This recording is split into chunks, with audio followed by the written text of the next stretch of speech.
ಬಾಗಲಕೋಟೆ ಜಿಲ್ಲೆಯಾದ್ಯಂತ ಅನ್ನಭಾಗ್ಯ ಯೋಜನೆಯಡಿ ಈ ಬಾರಿ ಜೋಳ ವಿತರಣೆ ಮಾಡಲಾಗುತ್ತಿದೆ ಎಂದು ಆಹಾರ ಇಲಾಖೆ ಹಾಗೂ ಜಿಲ್ಲಾಡಳಿತದಿಂದ ಪ್ರಕಟಣೆ ನೀಡಲಾಗಿದೆ.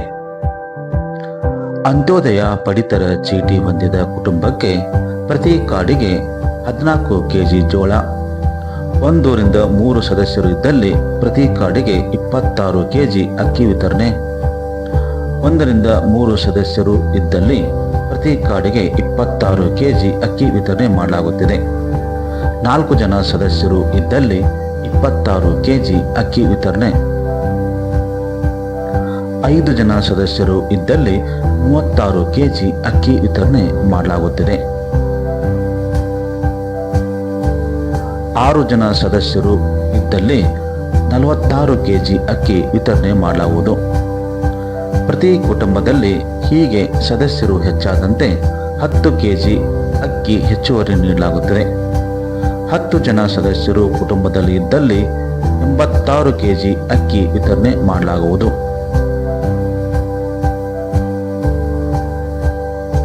ಬಿಪಿಎಲ್ ಪಡಿತರ ಚೀಟಿ ಹೊಂದಿದ ಕುಟುಂಬಗಳ ಕಾರ್ಡಿಗೆ ಓರ್ವ ಸದಸ್ಯರಿಗೆ 8 ಕೆಜಿ ಅಕ್ಕಿ ಹಾಗೂ 2 ಕೆಜಿ ಜೋಳ ವಿತರಣೆ ಮಾಡಲಾಗುವುದು. 2 ಸದಸ್ಯರು ಇರುವ ಕುಟುಂಬಕ್ಕೆ 16 ಕೆಜಿ ಅಕ್ಕಿ, 3 ಜನ ಸದಸ್ಯರಿರುವ ಕುಟುಂಬಕ್ಕೆ 26 ಕೆಜಿ ಅಕ್ಕಿ, 6 ಕೆಜಿ ಜೋಳ ವಿತರಣೆ ಮಾಡಲಾಗುವುದು.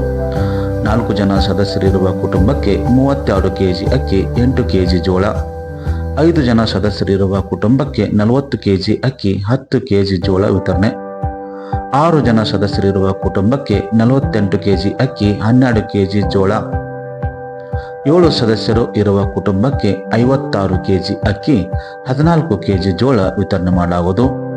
8 ಸದಸ್ಯರು ಇರುವ ಕುಟುಂಬಕ್ಕೆ 64 ಕೆಜಿ ಅಕ್ಕಿ, 16 ಕೆಜಿ ಜೋಳ ವಿತರಣೆ, 9 ಸದಸ್ಯರು ಇರುವ ಕುಟುಂಬಕ್ಕೆ 72 ಕೆಜಿ, 18 ಕೆಜಿ ಜೋಳ, 10 ಸದಸ್ಯರಿರುವ ಕುಟುಂಬಕ್ಕೆ 80 ಕೆಜಿ ಅಕ್ಕಿ, 20 ಕೆಜಿ ಜೋಳ ವಿತರಣೆ ಹೀಗೆ ವಿತರಣೆ ಮಾಡಲಾಗುವುದೆಂದು ಜಿಲ್ಲಾಧಿಕಾರಿ ಸಂಗಪ್ಪ ಅವರಿಂದ ಪತ್ರಿಕಾ ಪ್ರಕಟಣೆ ಮೂಲಕ ಮಾಹಿತಿ ನೀಡಲಾಗಿದೆ. ಜೂನ್ ತಿಂಗಳ ಮಾಹೆಯಲ್ಲಿ ವಿತರಣೆ ಮಾಡುವ ಆಹಾರ ಧಾನ್ಯಗಳ ವಿವರ ಈ ರೀತಿ ಆಗಲಿದೆ. ಆಹಾರ ಧಾನ್ಯಗಳು ಕಾಳಸಂತೆಯಲ್ಲಿ ಮಾರಾಟ ಮಾಡಿದರೆ ಸೂಕ್ತ ಕ್ರಮ ಜರುಗಿಸಲಾಗುವುದು. ತಿಂಗಳದ ಕೊನೆಯ ವಾರದಲ್ಲಿ ಆಹಾರ ಧಾನ್ಯಗಳ ವಿತರಣೆ ಮಾಡಲಾಗುತ್ತಿದ್ದು, ಬೆಳಗ್ಗೆ 8 ರಿಂದ ರಾತ್ರಿ 8 ಗಂಟೆಯವರೆಗೆ ನ್ಯಾಯಬೆಲೆ ಅಂಗಡಿಗಳಲ್ಲಿ ವಿತರಣೆ ಮಾಡಲಾಗುವುದೆಂದು ಜಿಲ್ಲಾಧಿಕಾರಿಗಳಾದಂಥ ಸಂಗಪ್ಪ ಅವರು ಪ್ರಕಟಣೆ ಮೂಲಕ ಮಾಹಿತಿ ನೀಡಿದ್ದಾರೆ.